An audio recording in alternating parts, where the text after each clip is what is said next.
On August 6th of 1945, President Truman ordered to have the first atomic bomb, Little Boy, to be dropped in Hiroshima to end World War II. After the Emperor of Japan was unsuccessful in agreeing to end the war, the United States proceeded and dropped their second atomic bomb, Fat Man, on Nagasaki. These two bombs affected the people of Hiroshima and Nagasaki enormously. The bomb killed over 146,000 people in Hiroshima and 39,000 to 80,000 people in Nagasaki. Many of the survivors who survived the bombs died from the radiations years later. These events caused the Second World War to end. 2 years after the Second World War ended, another war began. This war was called the Cold War, which lasted between 1947 to 1991, between the two powerhouse nations, the Soviet Union and the United States. During this war, many advancements were made in creating more powerful weapons, most notably nuclear weapons. These nuclear weapons were a lot more powerful than Little Boy and Fat Man. Not only weapons were developed, but also nuclear power plants, because it was cheaper and more effective than burning fossil fuels.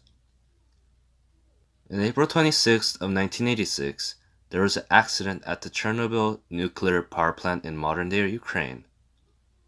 This accident was one of the most catastrophic nuclear accidents recorded. The explosion at the power plant resulted in 31 casualties and led the whole area of Chernobyl to be uninhabitable due to its radiation. The radiation of Chernobyl is so serious that it will be uninhabitable for more than 24,000 years. It was classified as a Level 7 major accident by the International Nuclear and Radiological Event Scale, the INES. This event was a major wake-up call to the world about how dangerous nuclear is. The most recent nuclear accident similar to Chernobyl was taking place in Fukushima on March 11, 2011 at the Fukushima Daiichi nuclear power plant in Okuma. The Tohoku earthquake occurred and the tsunami followed up. These natural disasters resulted in the nuclear power plants exploding and killing 573 people. This event showed the world once again how dangerous something like a nuclear power plant could be, since, in this instance, humans could have done nothing to stop the earthquake and the tsunami from coming to the power plant, resulting in the power plant exploding. After the power plants exploded, the island of Fukushima became uninhabitable due to all the radiation.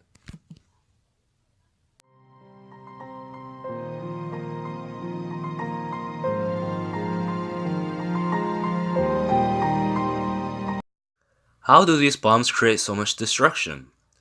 Why does nuclear create so much damage? These are the chemical elements which are involved in how nuclear energy functions. The two main chemical elements involved are fissile elements, such as uranium-235.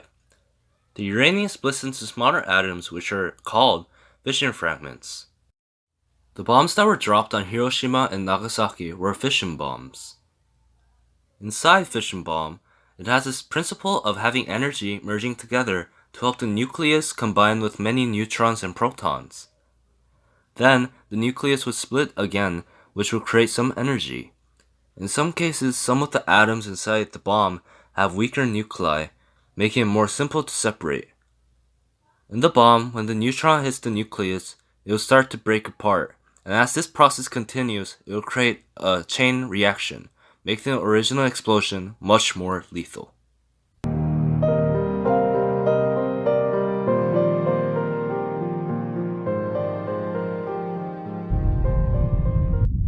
In the future of humanity, it is apparent that the usage of nuclear will not stop. But viewing from what happened in the past, humans can use this as a learning experience and prevent these events from happening once again. Also, countries would most likely still have nuclear weapons in their backdrops so they could use them to set themselves more superior than other countries. This is happening currently in the world. An example could be how North Korea and the United States are negotiating with the factor of nuclear weapons. In the future, most countries would most likely use the factor of nuclear weapons in their negotiations with other countries.